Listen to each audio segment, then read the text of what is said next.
मामांच्या हाताला धरलं आणि मामाला एका खोलीमध्ये बंदिस्त केलं. किती दिवस? हे 3 दिवस बंदिस्त केलं. शेवटी भगवंताचा तुझी चिंता त्याशी सर्व आहे माय बापांनो, किंवा देव तारी त्याला कोण मारे.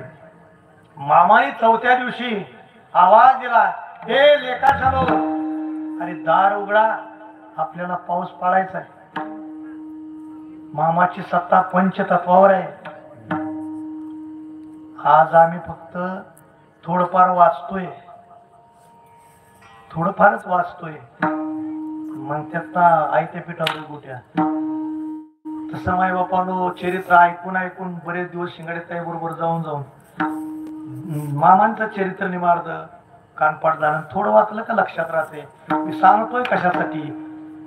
ज्या वेळेस मामाने आवाज दिला, रे लेकाचलो दरवाजा उघडा, आपल्याला पाऊस पाडायचा आहे, त्याच वेळेस दरवाजा उघडला गेला आणि मामा घरावरती गेले, धाब्यावरती गेले, त्या घराच्या छपरीवरती गेले आणि वर आकाशाकडे पाहिलं आणि काहीतरी पुटपुटलं. आणि पुटपुटल्यानंतर माय बापानो लहानसा काळा ढग आकाशामध्ये निर्माण झाला.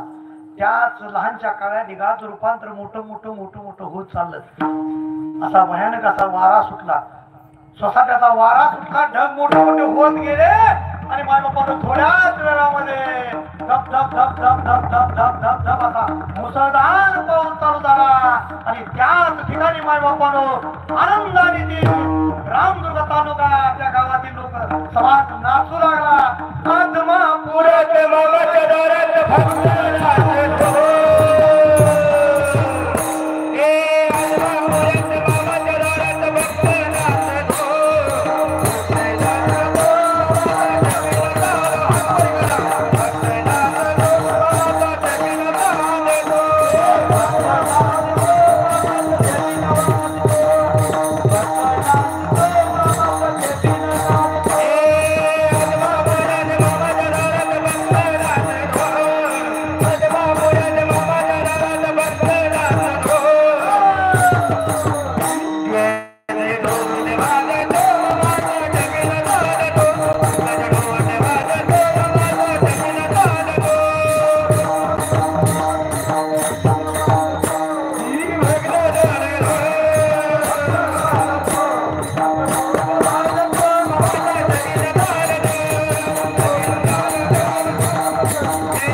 भक्त भगवंताचं नाम चिंतन केलं ना, भयानक असा दुष्काळाचं संकट, त्या गावावरचं संकट दूर झालं माझ्या मामाच्या चिंतनाला.